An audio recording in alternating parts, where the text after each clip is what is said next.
ఉద్యోగం కోసం చూస్తున్నారా? ఓం శక్తి ప్రైవేట్ లిమిటెడ్ కంపెనీలో మార్కెటింగ్ జాబ్స్ 20,000 నుంచి 30,000 వరకు జీతం ఉంటుంది. సంప్రదించండి. అందరికీ నమస్కారం. నేను శిరీష. ప్రస్తుతం మనతో పాటు ఉన్నారు ప్రముఖ ఆధ్యాత్మికవేత్త, జ్యోతిష పండితులు, దేవి ఉపాసకులు బ్రహ్మశ్రీ సుభాష్ శర్మ గారు. గురుగారితో మాట్లాడదాం. నమస్కారం గురుగారు. గురుగారు, ఆగస్టు మాసంలో వృశ్చిక రాశి వారికి ఎలా ఉండబోతుందంటారు? ఎలాంటి జాగ్రత్తలు తీసుకోవచ్చు అంటారు? ఆర్థిక పరంగా, ఆరోగ్యపరంగా ఈ మాసంలో వీరి యొక్క గ్రహ గోచారం ఏంటంటారు? తప్పకుండా తెలియజేస్తున్నాము. ముందుగా వీక్షిస్తున్న ప్రేక్షకులందరికీ శ్రీమాత్రే నమః, శ్రీ గురుభ్యో నమః. నమో దేవ్యై మహాదేవ్యై శివాయై సతతం నమః. నమ ప్రకృత్యై భద్రాయై నిహతాం ప్రణతాస్మిత. వృశ్చిక రాశి వారికి 9వ స్థానంలో రవి సంచారం, 9వ స్థానంలోనే గురు సంచారం కూడా జరుగుతుంది. ఈ యొక్క సంచారం వల్ల వీళ్ళకు చాలా అదృష్టమైనటువంటి యోగం, అంటే గురు సంచారం అనేటటువంటిది చాలా లాభదాయకంగా ఉంది. రవి సంచారం అనేటటువంటిది ఈ మాసంలో కాస్త తగ్గుముఖంగా ఉండేటటువంటి అవకాశాలు ఎక్కువగా ఉన్నాయి. కాబట్టి గురువు యొక్క అనుగ్రహం సంపూర్ణంగా వీళ్ళ మీద భాగ్యంలో ఉంది. కాబట్టి అనుకున్నటువంటి పనులు కూడా సకాలంలో పూర్తి చేసుకోగలుగుతారు. డబ్బు పరంగా ఏ కొరత కూడా ఏర్పడదు. ముఖ్యంగా ఈ మాసంలో వీళ్ళు ఆస్తులు కొనుగోలు చేసుకోవడం కానీ, ప్రాపర్టీస్ కొనుక్కోవడం కానీ, ఇలాంటివి ఏదైనా శుభకార్యం చేసేటటువంటి అవకాశాలు చాలా మట్టుకు కనిపిస్తూ ఉంటాయి. ఈ మాసంలో వీళ్ళకు కలిసి వచ్చేటటువంటి అవకాశాలు చాలా మట్టుకు ఉన్నాయి. కాబట్టి ఈ యొక్క వృశ్చిక రాశి వారు ఎవరైతే ఉన్నారో గురు యోగం అనేటటువంటి చాలా అద్భుతంగా ఉంది. రాబోయేటటువంటి రోజుల్లో వృత్తిరీత్యా, వ్యాపార రీత్యా అన్ని రంగాల వారికి చాలా లాభదాయకమైనటువంటి విధంగా వృశ్చిక రాశి వారు ఉండబోతున్నారు. కోర్టు కేసులు, పోలీస్ స్టేషన్ వ్యవహారాలు, చిక్కులు, చికాకులు ఇలాంటివి ఏవి ఉన్నా కూడా వాటన్నిటినీ కూడా సరిదిద్దుకునేటటువంటి అవకాశాలు ఈ మాసంలో వీళ్ళకు ఏర్పడతాయి. కాబట్టి ఎవరైతే వృశ్చిక రాశి వారు ఉన్నారో వాళ్ళు ఈ మాసము చాలా ఆనందంగా, అలాగే లగ్జరీగా జీవితాన్ని గడపడానికి చాలా అనువైనటువంటి మాసంగా ఈ మాసం చెప్పుకోవచ్చు. మరి కుటుంబ వాతావరణం ఎలా ఉంటుందంటారు? కుటుంబ వాతావరణం కూడా చాలా లాభదాయకంగానే ఉంటుంది. ఎలాంటి ఇబ్బందులు ఉంటాయి, ఇన్ని రోజులు ఏదైనా సమస్యలు, చిక్కులు, చికాకులు ఉంటే వాటన్నిటిని కూడా పరిష్కరించుకోవడానికి చాలా అనువైనటువంటి మాసంగా కూడా చెప్పుకోవచ్చు. చిన్న చిన్న ఇబ్బందులు ఉంటాయి, వాటన్నిటినీ కూడా దాటుకొని వెళితే జీవితం అనేటటువంటి సునాయాసంగా వెళ్ళేటటువంటి అవకాశం ఉంటుంది. కాబట్టి మీకు ఏవైనా ఇబ్బందులు ఉంటే వాటన్నిటినీ కూడా పరిష్కరించుకోవడానికి ఈ మాసం చాలా అనువైనటువంటి మాసం. కనుక ఈ మాసంలో చిన్న చిన్న గొడవలు ఉంటే వాటిని పరిష్కరించుకునేటటువంటి ప్రయత్నం చేసి కలిసి ఉండేటటువంటి ప్రయత్నం చేస్తే కనుక ఈ మాసంలో విడిపోయిన వాళ్ళు కలిస్తే కనుక మళ్ళీ జీవితంలో విడిపోయేటటువంటి అవకాశాలు ఉండవు. పెట్టుబడులు పెట్టొచ్చు అంటారా మరి ఈ మాసంలో? తప్పకుండా. ఎవరైతే ఈ యొక్క వృశ్చిక రాశి వారు ఉంటారో 9వ స్థానంలో గురు సంచారం బాగుంది కాబట్టి తప్పకుండా ఆర్థికపరమైనటువంటి విషయాల్లో మంచి మంచి నిర్ణయాలు తీసుకోవచ్చు. పెట్టుబడులు పెట్టుకోవచ్చు. స్టాక్ మార్కెట్ కావచ్చు, లేదా రియల్ ఎస్టేట్ రంగం కావచ్చు, లేదా కొత్త వస్తువులు కొనుగోలు చేసుకోవడం కావచ్చు, లేదా ఏదైనా బిజినెస్ పెట్టాలి అని అనుకుంటే కనుక ఈ మాసం చాలా అనువైనటువంటి మాసం, అదృష్ట మాసంగా అని కూడా చెప్పుకోవచ్చు. మరి ఎవరైతే కొత్తగా వ్యాపారం స్టార్ట్ చేద్దాం అనుకునే వారికి, ఈ వృశ్చిక రాశి వారికి ఏ రంగంలో కలిసి వస్తుందంటారు?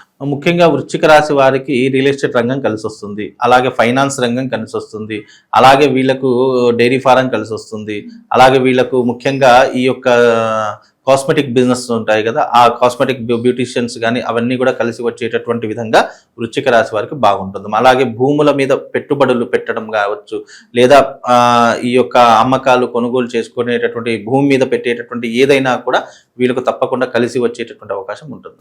మరి గురువు గారు, ఈ మాసంలో వీరు దేని పట్ల జాగ్రత్తగా ఉండాలంటారు? ఒక హెచ్చరికలాగా చెప్పాలంటే ముఖ్యంగా వృశ్చిక రాశి వారు ఏ విషయంలో జాగ్రత్తగా ఉండాలి అని అంటే కనుక కుటుంబ విషయంలో చాలా జాగ్రత్తగా ఉండాలి. ఆర్థిక పరమైనటువంటి లావాదేవీలలో చాలా జాగ్రత్తగా ఉండాలి. ఎందుకంటే వృశ్చిక రాశి వారు ఎవరైతే ఉన్నారో ఆర్థిక పరంగా ఈ యొక్క మాసంలో వీళ్ళని మోసగించేటటువంటి వాళ్ళు కావచ్చు, మోసం చేసే వాళ్ళు కావచ్చు, చుట్టుపక్కలనే సంచరిస్తూ ఉంటారు. అలాంటి వారితో వీళ్ళు కాస్త జాగ్రత్తగా ఉండే ప్రయత్నం చేసుకోవాలి. ముఖ్యంగా సుబ్రహ్మణ్య స్వామి ఆరాధన కానీ, లేదా గణపతి యొక్క ఆరాధన కానీ తప్పకుండా చేసుకుంటే గనక వీళ్ళకు శుభం లాభం కలుగుతుంది. ఆర్థిక పరంగా, ఆరోగ్య పరంగా కూడా ఎలా ఉంటుందంటారు? ఆర్థిక పరంగానైతే బాగానే ఉంటుంది. కాకపోతే చూసుకుంటూ వ్యవహారం చేసుకోవాలి. గుడ్డిగా ఎవరిని పడితే వాళ్ళని నమ్ముకుంటూ ఉండి ఆర్థిక పరమైనటువంటి విషయాల్లో వాళ్ళే డెసిషన్, ఎవరైతే వృశ్చిక రాశి వారు ఉన్నారో వాళ్ళే డెసిషన్ తీసుకుంటే, ఓన్గా ఉన్నటువంటి వాళ్ళు డెసిషన్ తీసుకుంటే అన్ని రకాలుగా బాగుండేటటువంటి అవకాశాలు ఉంటాయి. ఇక ఆరోగ్యపరంగా అనుకుంటే కనుక కాస్త అంటే వయసు పరంగా కొన్ని ఇబ్బందులు ఉంటాయి. లేదు మనము చిన్న వయసుకే, మనకు అధికంగా వయసు లేదు, ఏదైనా ఇబ్బందులు వస్తున్నాయి అని అంటే గనక ఆరోగ్యపరంగా తగు జాగ్రత్తలు తీసుకొని డాక్టర్ సలహాలు సూచనలు తీసుకుంటే బాగుంటుంది.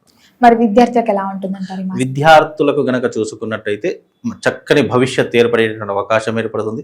ఎవరైతే ఉద్యోగ ప్రయత్నాలు చేస్తున్నారో అంటే చదువుకున్నటువంటి విద్యార్థులు ఉద్యోగ అవకాశాల కోసం ప్రయత్నాలు చేస్తున్నారో తప్పకుండా ఉద్యోగ అవకాశం ఈ మాసంలో వచ్చేటటువంటి అవకాశం ఏర్పడుతుంది.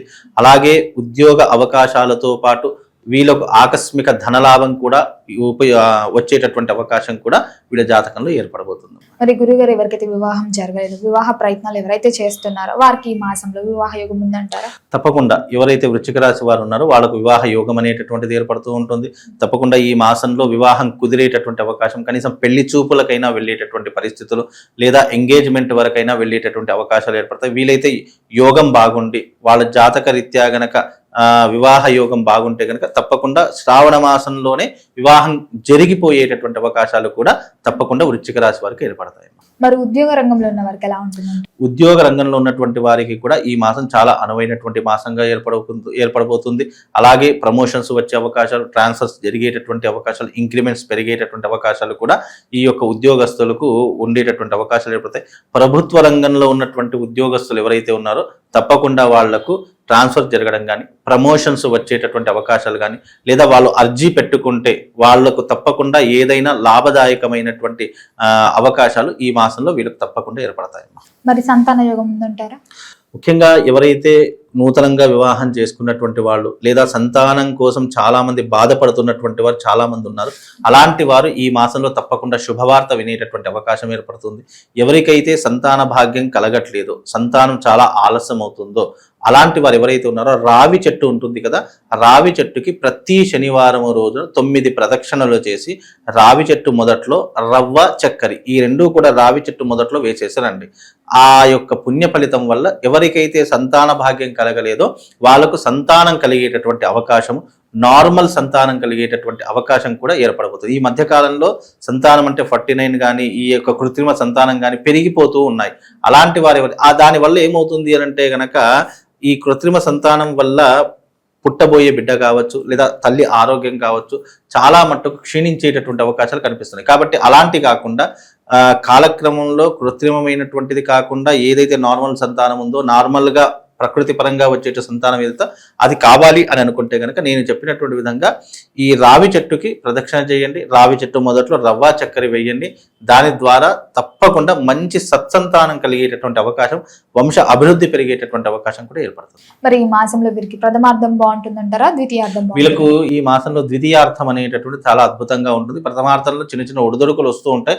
వాటన్నిటిని సాల్వ్ చేసుకోవడానికి ఈ ద్వితీయార్థం అనేటటువంటి వీళ్ళకు ఉపయోగపడుతుంది. కాబట్టి వీళ్ళకు అన్ని రకాలుగా ద్వితీయార్థం బాగుందమ్మా. రైతులకు ఎలా ఉంటుందంటారు గురు? రైతులకు కూడా బాగానే ఉంటుందమ్మా. పెద్ద చెప్పుకోదగ్గటువంటి విషయాలు అయితే ఏం లేవు. కాకపోతే ఈ మాసంలో ఎవరైతే వృశ్చిక రాశి వారు ఉన్నారో ఈ మాసంలో చేసేటటువంటి ఎవరైతే రైతులకు సంబంధించిన వ్యవహారాలు ఉంటాయో, పంటలు కావచ్చు, నాట్లు వేసేటటువంటి సమయం కావచ్చు, అప్పులు తీసుకునేటటువంటి సమయం కావచ్చు, ఇది చాలా కాస్త ఆలోచించవలసినటువంటి సమయం. అది వృశ్చిక రాశి వారికి. ఎందుకంటే వృశ్చిక రాశి వారికి భాగ్యంలో గురువు ఉన్నప్పటికీ కూడా వీళ్ళకు ఈ మాసం సూర్యుడు కొంచెం అనుకూలంగా లేడు కాబట్టి కాస్త జాగ్రత్త వ్యవహరించుకుంటే సరిపోతుంది. పెద్దవాళ్ళ సలహాలు సూచనలు పాటించండి.